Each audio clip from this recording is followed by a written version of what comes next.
سلام دوستان عزیز، در خدمت شما هستم. امروز از سری ویدیوهای انواع مشروب ها، قبلا راجع به انواع ویسکی ها و انواع آبجوها با هم صحبت کرده بودیم.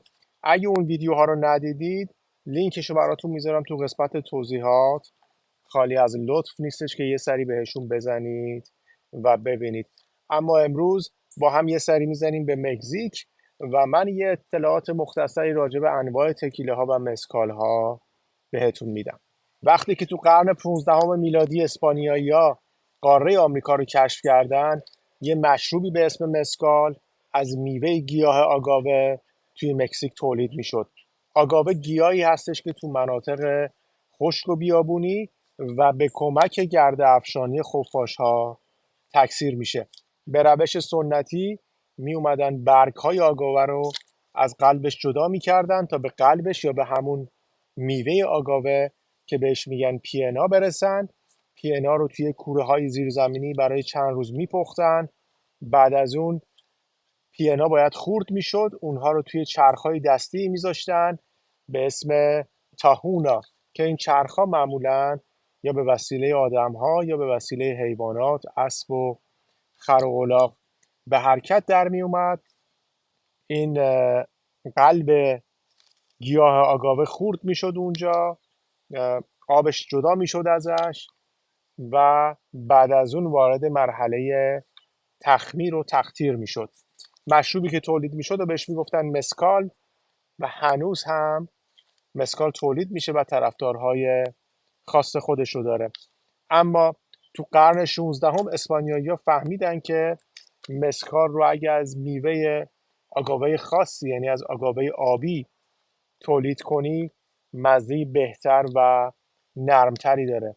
بنابراین از اونجا اسمش رو گذاشتن تکیلا و این تکیلا رو فقط تو شهرهای خاصی از مکزیک هم تولید میکنن و یک جوری براش کپی رایت هم گرفتن. یعنی شما هیچ جای دیگه دنیا نمیتونید آگاوه آبی رو بگیرید و ازش مشروب درست کنید و اسمش رو بذارید تکیلا.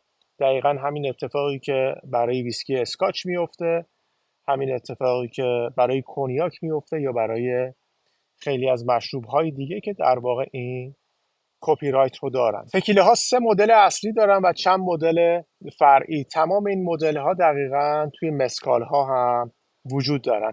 اولین مدلی که توی تکیله ها تولید می شده به اسم بلانکو، به معنای نقره‌ای، به خاطر اینکه بیرنگ هست و به محض اینکه از دستگاه تقطیر خارج میشه وارد شیشه میشه و آماده استفاده میشه و یا حد اکثر برای 1-2 ماه توی مخازن غیر چوبی مثل مخزن‌های استیلی نگهداری میشه و کهنه میشه. ولی به هیچ وجه بلانکو رو داخل بشکه‌های چوبی یا مخازنی که از خودشون طعم و مزه‌ای به مشروب اضافه کنن نگهداری نمیکنن.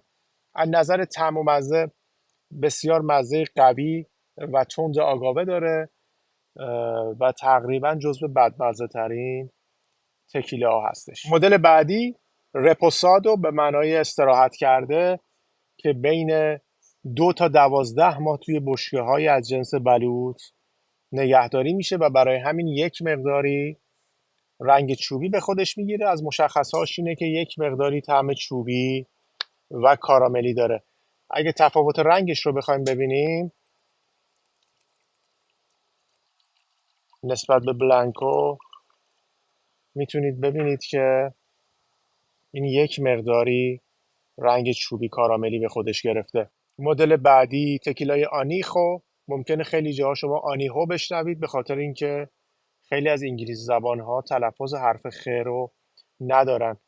بین 1 تا 3 سال باید توی بشکه‌های بلوط نگهداری بشه تا آنیخو تولید بشه و نسبت به اون دوتای دیگه رنگ تیره تری داره و مزه کاراملی و چوبی قوی تر. میتونید تفاوت رنگش رو با رپوسادو ببینید. 3 مدل اصلی رو گفتیم. میریم سراغ مدل های فرعی. اولین مدل فرعی مدل خوون هستش. خوون در واقع به معنی جوان هست و از مخلوط کردن تکیله های بلانکو و رپوسادو تولید میشه.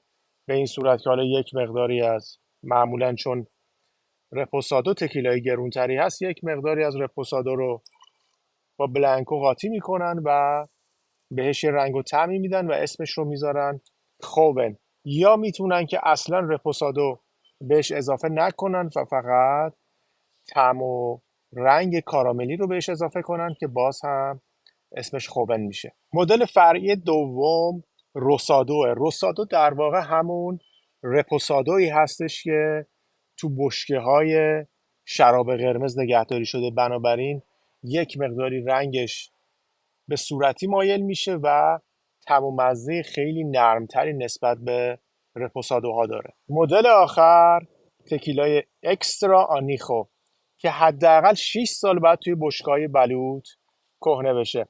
پس یه مروری با هم بکنیم. بلانکو بدون رنگ اصلا کهنه نمیشه، حد اکثر 1-2 ماه توی مخازنی که هیچ رنگ و طعمی بهش ندن. رپوسادو 2 تا 12 ماه توی بشکه‌های بلوط.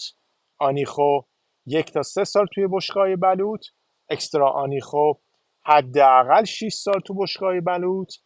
و روسادو هم که همون رپوسادویی بود که بعد تو بشکه‌هایی نگهداری میشد که قبلا تو شراب قرمز وجود داشته. خوبن رو داشتیم که از مخلوط کردن بلانکو و رپوسادوها درست میشد یا فقط طعم و مزه کاراملی بهش اضافه میکردن. اینها انواع اصلی تکیلا هستند و یه سری تکیلای دیگه هم داریم که بهشون طعم و مزه اضافه شده.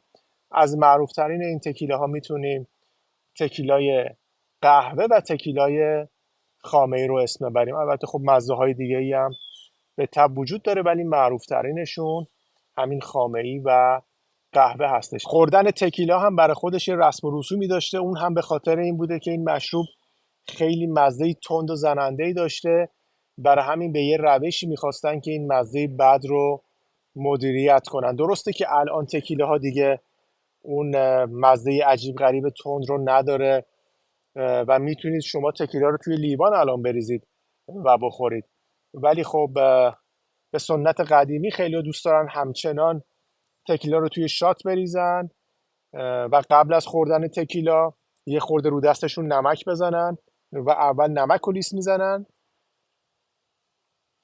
بعد تکیلا رو میخورن و پشت بندش هم به یه تیکه لیمو گاز میزنن. همه این کارا به خاطر این بوده که اون مزه بد تکیلا از بین بره و مدیریت بشه، ولی الان هم به هر حال به هر دلیلی مردم دوست دارن که این کارو بکنن و از این کار خوششون میاد. امیدوارم که از این ویدیو خوشتون اومده باشه. تو خوردن مشروبات سنگین به هیچ وجه زیاده روی نکنید، به فکر کلیه کبد و سلامتی خودتون باشید. تا ویدیوی بعدی، خدا نگهدار.